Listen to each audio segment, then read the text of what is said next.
छत्तीसगढ़ के रायपुर में अम्मा शिवानी में एक पुलिस कॉलोनी है जहाँ पे एक हस्बैंड वाइफ अपने घर में रहा करते थे। लेकिन एक दिन वहाँ पे एक डिलीवरी बॉय आता है जो कि इसी लेडी के घर पे जाता है जो ये हस्बैंड वाइफ की मैं बात कर रहा था।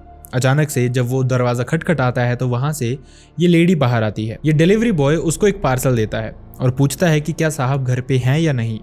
तो ये लेडी कहती है कि साहब घर पे नहीं है। जिसके बाद ये डिलीवरी बॉय इस लेडी के साथ उसके घर में चला जाता है। दोनों काफी टाइम तक अंदर रहते हैं, दोनों इंटीमेट भी होते हैं। जिसके बाद ये डिलीवरी बॉय वापस चला जाता है और ये पहली बार नहीं हुआ था और ना ही आखिरी बार।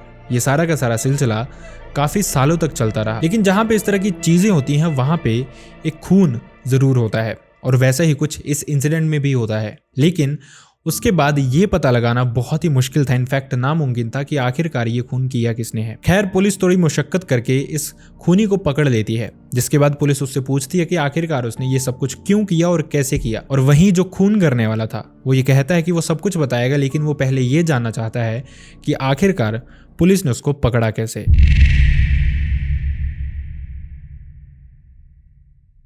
इस सारे इंसिडेंट की शुरुआत हुई थी छत्तीसगढ़ की इसी कॉलोनी में 2020 के दौरान, जब इस कॉलोनी में एक घर में एक कपल रहता था जिसमें लड़के का नाम था शिशुपाल जो कि डॉग हैंडलर था पुलिस में, और वहीं उसकी वाइफ जिसका नाम था जॉली। जॉली एक हाउस वाइफ ही थी, लेकिन 2020 के अराउंड टिकटॉक का ट्रेंड बहुत ही ज़्यादा चला हुआ था, जिस वजह से इंडिया का हर ऑलमोस्ट तीसरा इंसान टिकटॉक पे वीडियोस बनाया करता था।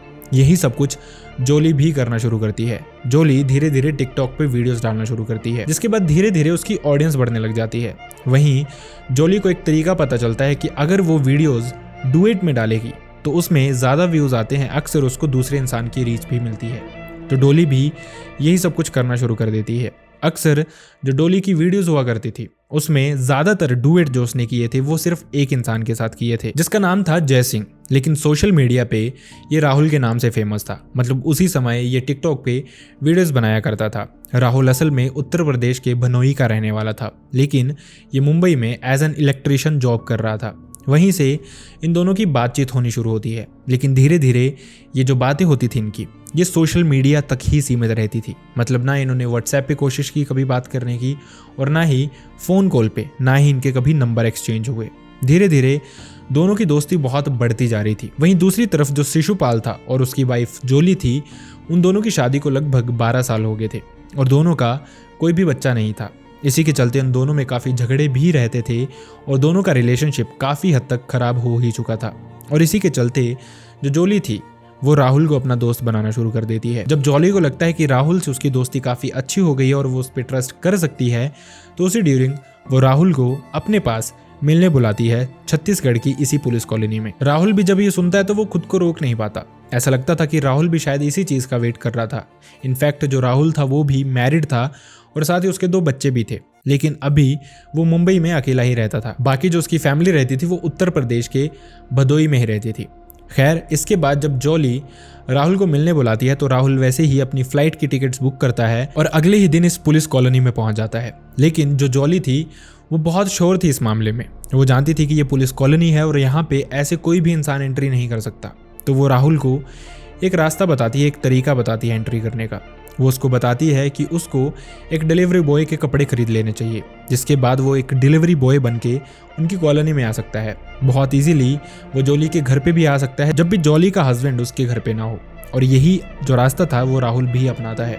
राहुल एक डिलीवरी बॉय की ड्रेस लेता है और वो बहुत फ्रीक्वेंट उसके बाद जॉली से मिलना शुरू कर देता है। इससे पहले हम वीडियो में आगे बढ़े, मैं आपके लिए कुछ बहुत इंटरेस्टिंग लेके आया हूँ। कैसा रहेगा अगर आपको एंटरटेनमेंट और पैसे दोनों सेम जगह मिले। जी हाँ, मैं बात कर रहा हूँ स्पिनेरियम की, जहाँ आपको मिलेंगे बहुत सारे गेम जिन्हें आप खेल के ढेरों पैसा कमा सकते हो। और इसमें पैसे विड्रॉ करना भी बहुत ही आसान है, जहाँ पे आप UPI या फिर बैंक ट्रांसफर से इजीली पैसे विड्रॉल कर सकते हो। और साथ ही आपको स्पिनेरियम में बहुत सारे गेम्स और बहुत सारे बोनसेस मिल सकते हैं, जिससे आपको बहुत ही ज्यादा फायदा हो जाएगा। तो अगर आप भी इसको ट्राई करना चाहते हो तो लिंक आपको पिन्ड कमेंट में मिल जाएगा। तो अभी के अभी जाओ, डाउनलोड करो और ढेर सारा पैसा कमाओ। लेकिन जहां से पैसा आ सकता है वहां पैसा जा भी सकता है। तो खेलना अपने रिस्क पे, क्योंकि आपकी छोटी सी लापरवाही आपका हजारों का नुकसान करवा सकती है।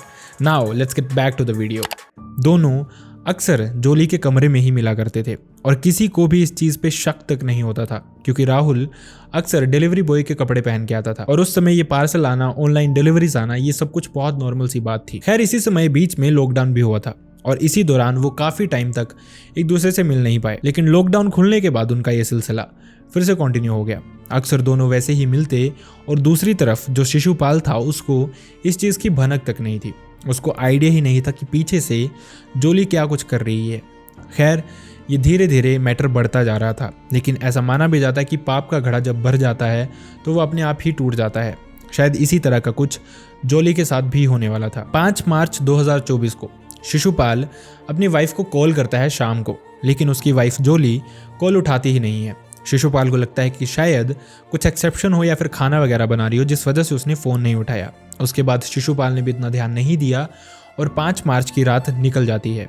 इसके बाद 6 मार्च की सुबह होती है।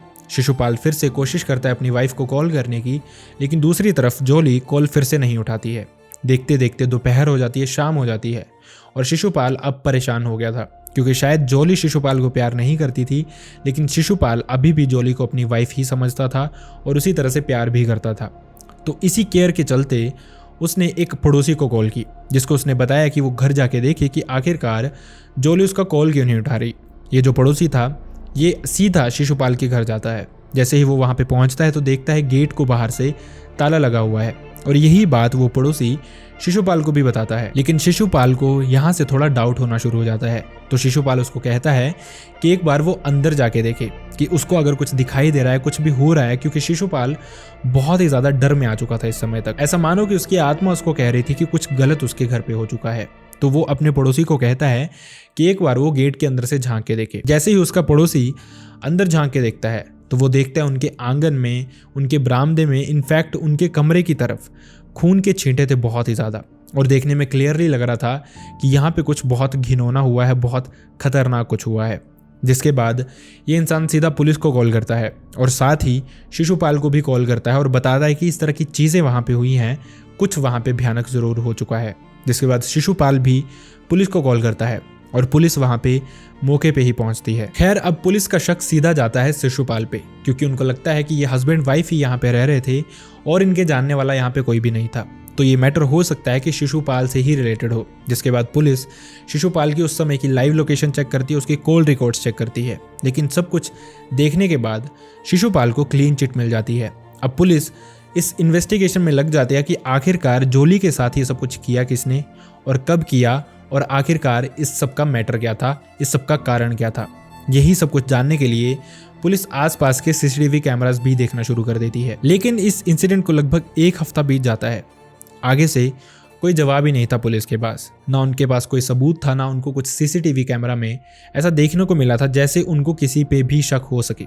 लेकिन पुलिस ढूंढ ढूंढ के परेशान हो चुकी थी। देखते ही देखते 5 मार्च को ये सब कुछ हुआ था, मतलब जो जोली की लाश थी उसकी ऑटोप्सी में पता चलता है कि 5 मार्च को ही शाम को लगभग जोली की मौत हो गई थी। और उसके बाद से पुलिस लगभग 15 मार्च तक क्लूलेस थी। लेकिन तभी 15 मार्च को पुलिस उत्तर प्रदेश के भदोही में जाती है। वहाँ पे वो एक इंसान को अरेस्ट करती है और उसे सीधा पुलिस स्टेशन लेके आती है। अब यहाँ से पुलिस उस इंसान से पूछती है कि आखिरकार तूने ऐसा किया क्यों। सामने से जो इंसान था वो कोई और नहीं बल्कि राहुल ही था।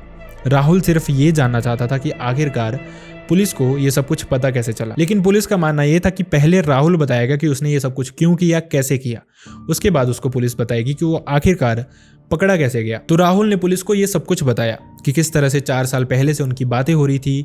उसके बाद बहुत फ्रीक्वेंटली राहुल उससे मिलने आता रहता था और वो दोनों इंटीमेट भी होते थे शिशुपाल की गैर मौजूदगी में।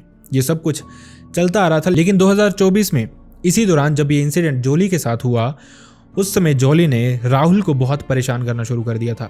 जोली राहुल से शादी करना चाहती थी, लेकिन दूसरी तरफ राहुल अपनी वाइफ को, अपने बच्चों को छोड़ना नहीं चाहता था। वो उसके साथ इंटीमेट तो होने के लिए खुश था, लेकिन शादी करना उसके लिए पॉसिबल ही नहीं था। जिसके लिए जोली ने उसको परेशान करना शुरू कर दिया कि अगर वो नहीं मानेगा तो वो उसके अगेंस्ट पुलिस में कंप्लेंट करेगी। ये सुन के राहुल बहुत ही ज़्यादा घबरा गया। जिसके बाद राहुल ने बहुत भयानक प्लानिंग की, और ये जो प्लानिंग थी ये सच में ऐसी थी कि पुलिस को एक भी क्लू इसके बारे में मिल ही नहीं सकता था। असल में राहुल ने अपना फ़ोन स्विच ऑफ कर दिया मुंबई से आने से पहले ही। ना कोई बातचीत उनकी फ़ोन पे हुई थी और ना ही कोई चैट हुई थी उनकी इंस्टाग्राम पे, बल्कि ये सोशल मीडिया के थ्रू ही एक दूसरे से कनेक्टेड थे और वहीं पे इनकी सारी बातें होती थी। राहुल ने अपना फ़ोन मुंबई से ही स्विच ऑफ किया था, जिसके बाद उसने मुंबई से रायपुर की फ़्लाइट ली और शाम को लगभग 6:30 बजे के अराउंड वो जोली के घर पे पहुंचता है, जहाँ पे वो एंट्री लेता है सबसे पहले ये पूछ के कि कहीं शिशुपाल तो घर पे नहीं है।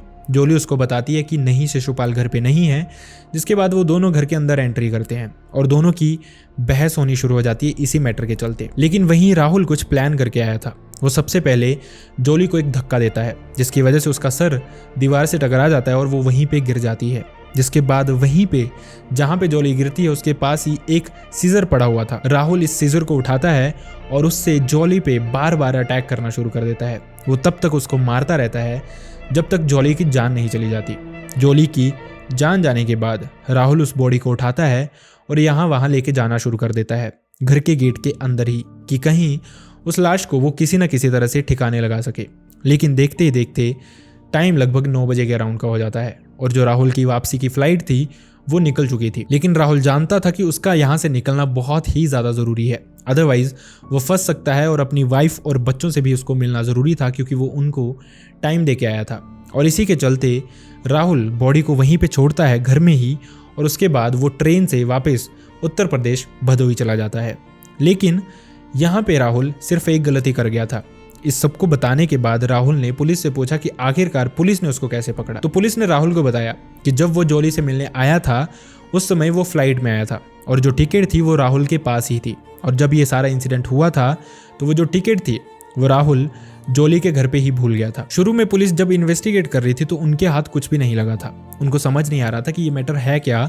लेकिन कुछ ही दिनों के बाद जब वो शिशुपाल के घर गए तो उनको टेबल पे ये टिकट पड़ी हुई मिली, और इसी मैटर के चलते पुलिस पहले रायपुर के एयरपोर्ट पे जाती है, वहाँ पे इस सारे के सारे मामले की छानबीन करती है। जिसके बाद वो मुंबई एयरपोर्ट जाती है, वहाँ पे भी इस सब के बारे में पता किया जाता है। सीसीटीवी में कुछ फुटेजेस निकाली जाती हैं राहुल की, जहाँ से राहुल को पहचाना जाता है, उसका एड्रेस निकाला जाता है, और वहीं से पुलिस राहुल तक उत्तर प्रदेश भी पहुंच जाती है और ये सारा का सारा मैटर वहीं से क्लियर हो जाता है। लेकिन फिर भी ये सारी की सारी प्लानिंग राहुल ने इस तरह से की थी कि पुलिस उसको शायद पकड़ ही नहीं सकती थी, क्योंकि ना उसने कोई सबूत छोड़ा था और ना ही कोई उसकी ट्रैवल हिस्ट्री पुलिस को पता लग सकती थी अगर वो टिकट उसकी वहां ना छूटती तो। इसलिए कहा भी जाता है कि क्राइम करने वाला इंसान कितना भी शातिर क्यों ना हो, कुछ ना कुछ गलती वो जरूर कर जाता है, और ऐसी ही गलती राहुल ने भी की थी। इस तरह के मैटर्स आजकल हमारे देश में बहुत सुनने को आ रहे हैं, जब लोगों के लिए एक्स्ट्रा मैरिटल अफेयर बनाना एक बहुत आम सी बात हो गई है। लेकिन मोस्टली जो इस तरह के अफेयर होते हैं वो एंड अप करते हैं इसी तरह से, जिस तरह से राहुल और जोली का ये रिलेशनशिप खत्म हुआ। आई रियली होप आपको इस इंसिडेंट से कुछ सीखने को मिला हो, एंड आई रियली होप आपको ये वीडियो पसंद भी आया हो। अगर वीडियो पसंद आए तो वीडियो को लाइक करना ना भूलें, चैनल को सब्सक्राइब करना ना भूलें। See you next time in the next video. Bye bye.